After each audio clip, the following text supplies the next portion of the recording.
మనుషుల్లో రాక్షసులు కూడా ఉన్నారు తెలుసా నాన్న? రాక్షసులా? వాళ్ళు ఎట్లుంటారు చెప్తాపాడు. దానికి ఉదాహరణ,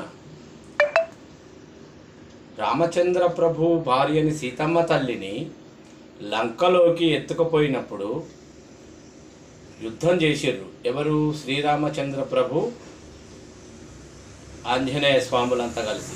ఆ యుద్ధంలో వీళ్ళు ఓడిపోయే పొజిషన్ అవుపడ్డప్పుడు ఏం చేశారు తెలుసా?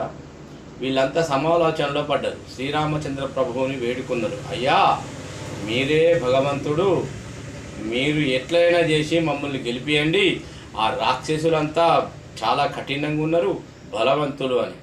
అప్పుడు రామచంద్ర ప్రభు ఆంజనేయ స్వామితో ఏమన్నాడంటే, ఆంజనేయ నువ్వేం భయపడకు, నా దగ్గర రామబాణం ఉన్నది అన్నాడు.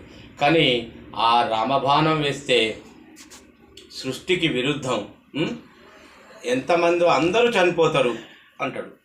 సరే మీ దయ అని చెప్పి వాళ్ళు వెళ్ళిపోతారు. వెళ్ళిపోగానే రామచంద్ర ప్రభు ఆలోచించి రామబాణం వేస్తాడు. వేయంగానే అప్పుడు ఏమైందో తెలుసా? అందరూ చనిపోతారు. రాక్షసులంతా చనిపోయిన తర్వాత దాంట్లో మంచి వాళ్ళు కొంతమంది ఉంటారు, చెడ్డవాళ్ళు కొంతమంది ఉంటారు, అల్పాయుషులు కొంతమంది ఉంటారు. యుద్ధం అయిపోతుంది.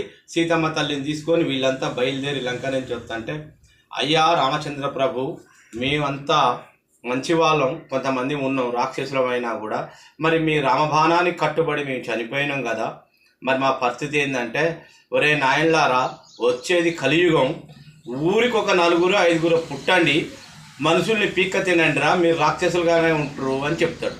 అది మనుషుల్లో రాక్షసులు. ఎంతవరకు వచ్చింది?